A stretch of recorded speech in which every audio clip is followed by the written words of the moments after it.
Assalamualaikum warahmatullahi wabarakatuh. Perkenalkan, nama saya Nurhayati Afrilda Salsabila dengan yang belakang 055. Di sini saya akan menjelaskan sedikit tentang materi kesehatan dan keselamatan kerja.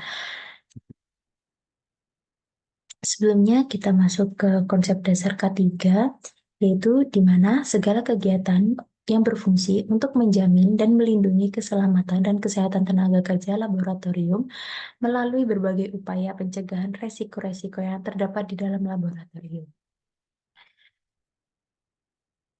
Selanjutnya, alat pelindung diri yang harus digunakan di dalam laboratorium, contohnya ada kaca pelindung, di mana untuk menghindari adanya percikan-percikan bahan kimia atau alat-alat yang berbahaya dalam atau masuk ke dalam mata.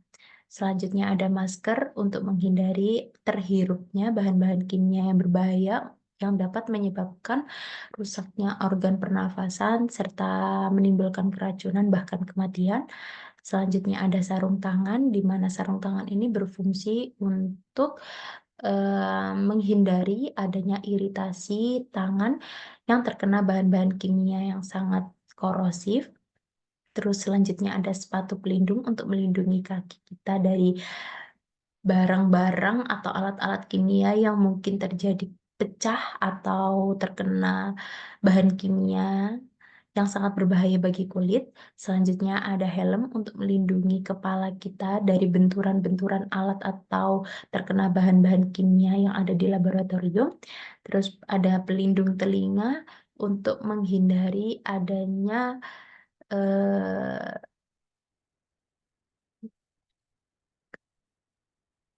menghindari terkena adanya bahan-bahan kimia yang mungkin terjadi, serta menggunakan rompi safety untuk lebih menjaga dan melindungi diri kita dari terkena bahan-bahan kimia dan alat-alat laboratorium.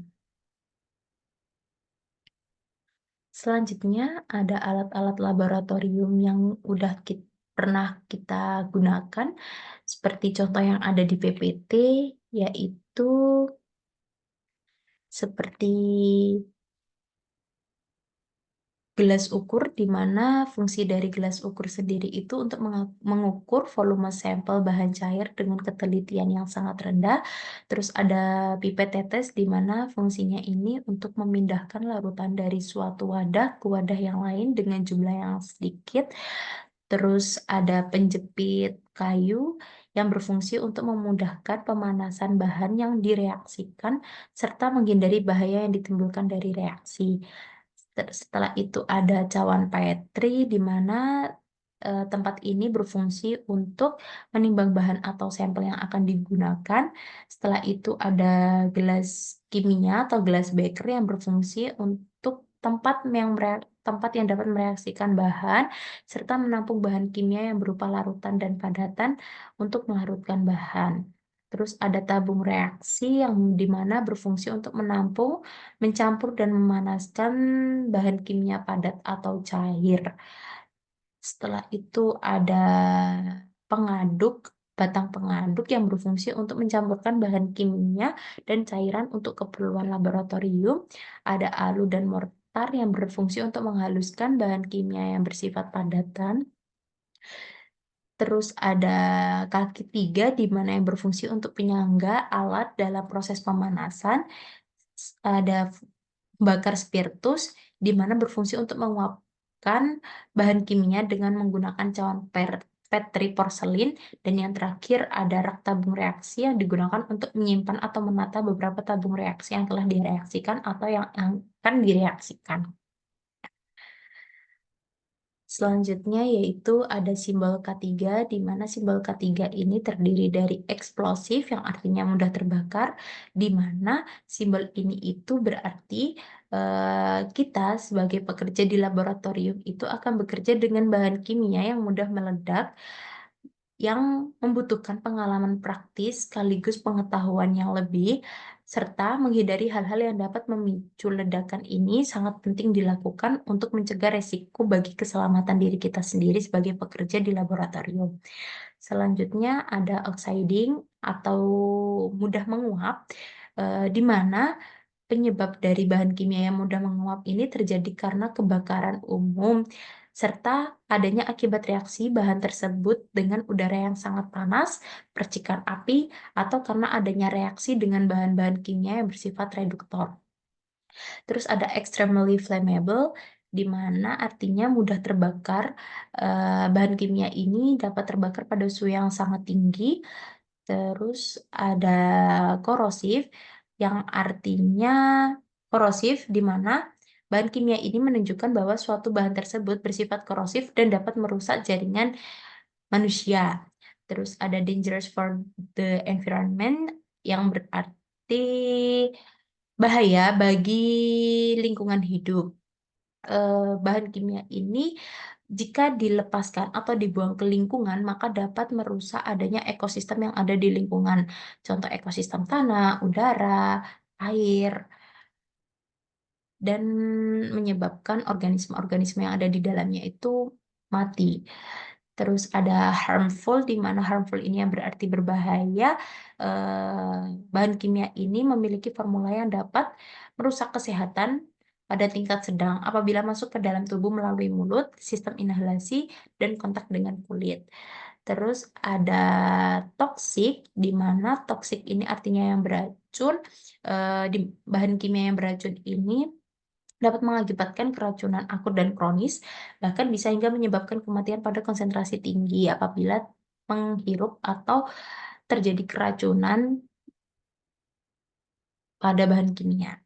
Terus iritan, yang berarti iritasi, di mana iritan sendiri ini terbagi menjadi dua kode, yaitu kode XN dan kode XI.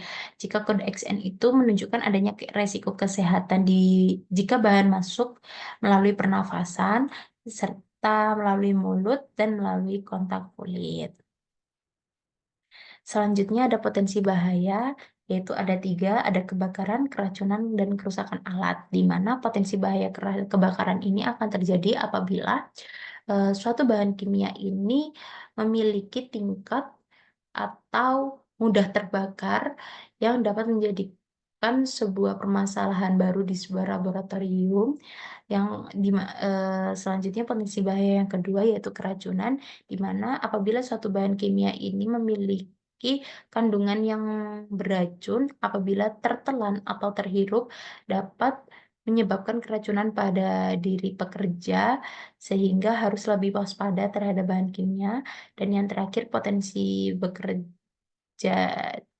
bahaya kerusakan pada alat apabila di dalam sebuah laboratorium pekerja ini tidak hati-hati pada saat melakukan pekerjaan yang harusnya dilakukan dengan baik, maka dapat menimbulkan adanya kerusakan pada alat laboratorium tersebut. Selanjutnya ada mengenai pencegahan, di mana pencegahan ini ada 6. Yang pertama, harus selalu menggunakan APD, di mana APD ini sangat dibutuhkan pada saat kita melakukan kerja di dalam laboratorium, karena APD ini satu hal pokok yang wajib kita taati dan kita penuhi, karena untuk melindungi diri kita dari kecelakaan kerja. Terus yang kedua, adanya mematuhi prosedur kerja dan peralatan dengan mempertimbangkan keselamatan diri dan lingkungan. Hal ini itu untuk mengurangi adanya kecelakaan kerja yang akan terjadi. Yang ketiga, selalu waspada terhadap adanya kondisi dan tindakan yang tidak aman. Apabila akan terjadi sesuatu hal yang itu akan memberikan dampak negatif terhadap diri kita, maka kita harus waspada dan lebih jaga-jaga untuk melindungi diri kita ke depan seperti apa dan bagaimana. Terus yang keempat, memberi label identitas pada saat menyimpan suatu bahan hasil percobaan.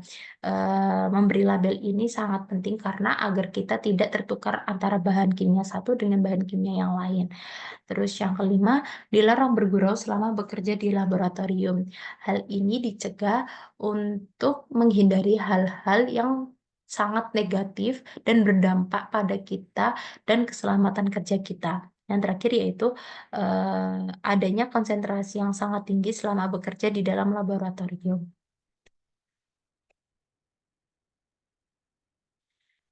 Yang terakhir ada langkah-langkah penanganan kecelakaan di laboratorium. Yang pertama, mengetahui dengan cermat mengenai letak alat-alat keamanan.